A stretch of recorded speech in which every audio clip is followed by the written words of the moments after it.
Our director Tyrone got a chance to sit down and catch up with Klyntel before their performance at the Lucid Jazz Lounge in Seattle. Klyntel is in the studio right now recording their next full-length album. Make sure you catch them at the Taste of Tacoma or the Bite of Seattle. To find out more about where they're playing, go to our website and click on the link Klyntel. Klyntel, showtime.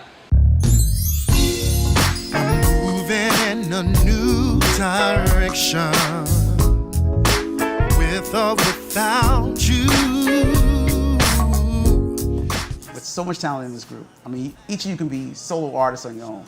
Is there any kind of turmoil or any kind of problems going on with the band, you know, when it comes to decisions and questions? You know, I think it comes down to respect, you know, and we respect each other as professionals. Like we already know, everybody's in charge of their own destiny, and we've come here. I used to call us all the Magnificent Seven when we first got together, actually, because for some reason it came down to these seven, and I was like, okay, here's where the magic is. Right. But ever since then, we just respect each other for what we do and realizing where our goals are and being professional, and I think that's really positive and really grounding for all of us too, as well. I can say for sure. You know, the main goal, not only for the band itself, we look at this as a journey. Yeah, Klyntel is an entity in its own, but eventually what we do want to do, if that makes sense, is back each other's solo efforts. And, you know, when Todd comes out with his solo, Marv's got an album he's working on, backing each other, kind of doing like what New Edition did with BBD and Johnny Gill and that sort of thing. And it helps that everybody's got their own stuff delegated. We've got our music director. He's the Swiss Army knife of the band. He's the vocal arranger, he's the producer, the lead vocalist, handles our media content. So we conference call probably 2 or 3 times a week.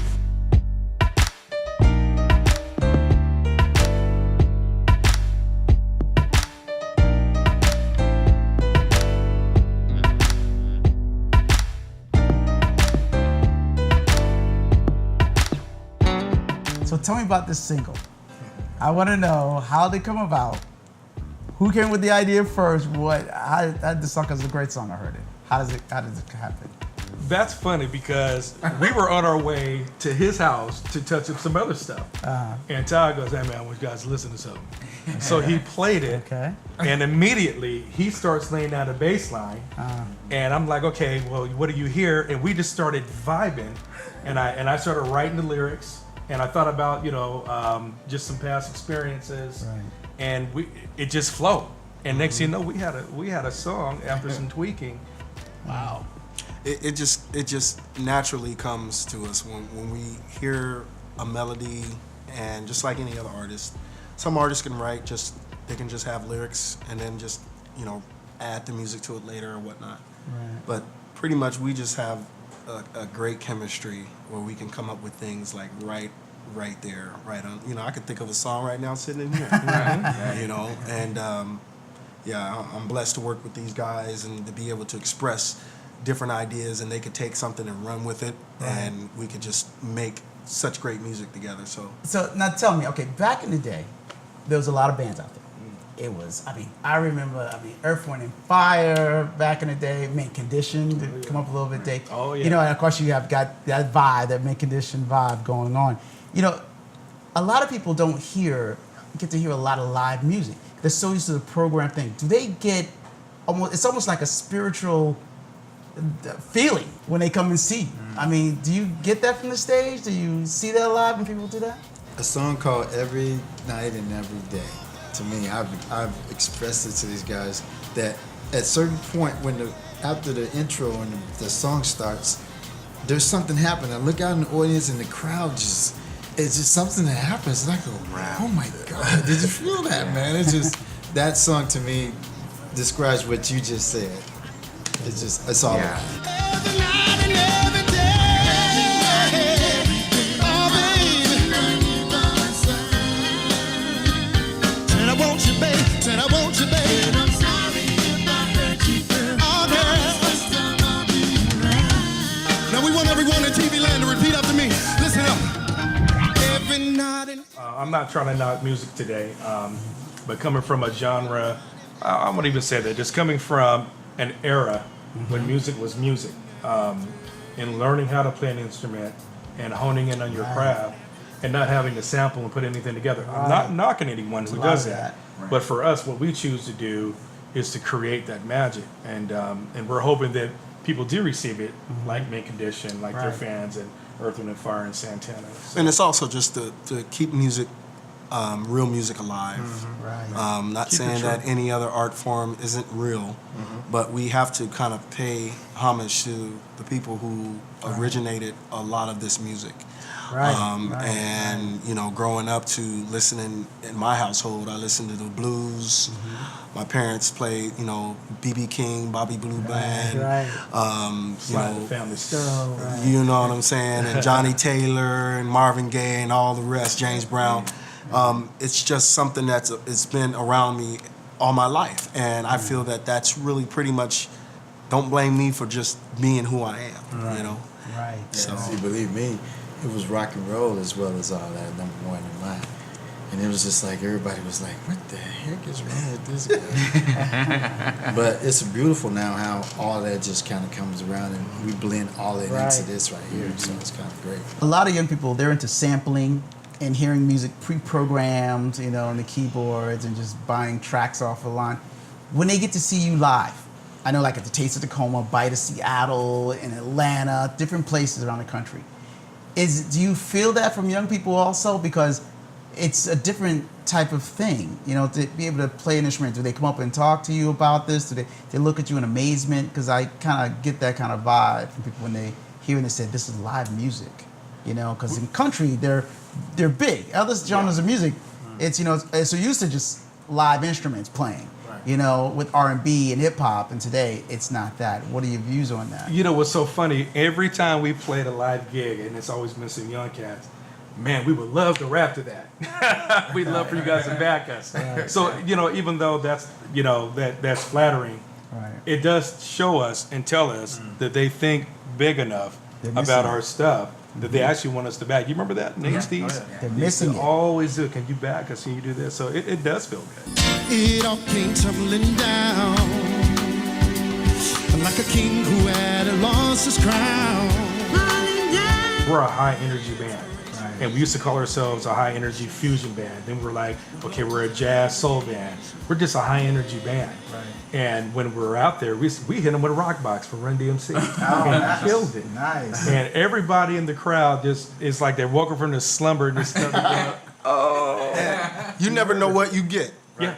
You never know what we you did get. Bollywood one. So tell me now, how about radio? Let's talk about radio for a minute. I mean, are they acceptable to having this band genre come back? Are they acceptable? I mean, radio, record companies, are they looking for this? Is this what's old is new again? I think right now, who's embracing us have been all the independent satellite radio stations. Exactly. They're showing a lot of love. But we're also hearing the buzz in the street that people miss that music. People always out in the audience just shout stuff out. This is what we've been missing. You know, things like that all the time. So that's really refreshing too. It's just looking And that's a good question though, because it really, for me, obviously, you want to make some residuals and you want to make money in the industry. Personally, I don't make music for the radio. Radio is the platform that can display great music.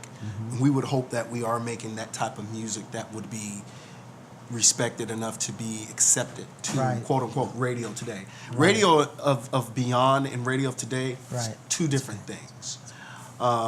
And what I try to kind of, you know, and the fellas, we all kind of focus on is just writing good music first. If it happens to become a radio hit, that's great. But we kind of write from the heart. We write from where we, you know, are from. I think that's what's missing a lot in R&B and hip hop, because I know like in the country world of music, it's all about the song. It's not just about just the track or the how the snare sounds or that drum sounds. It's about the song, and if it moves you.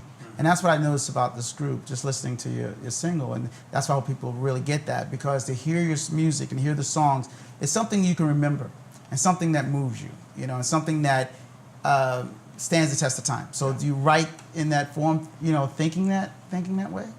That's definitely what's important, to make sure your music stands the test of time, and not just Timeless music. independent. Timeless music. Yes, absolutely. Yes. It does. That's our next song, Timeless Music. Timeless music.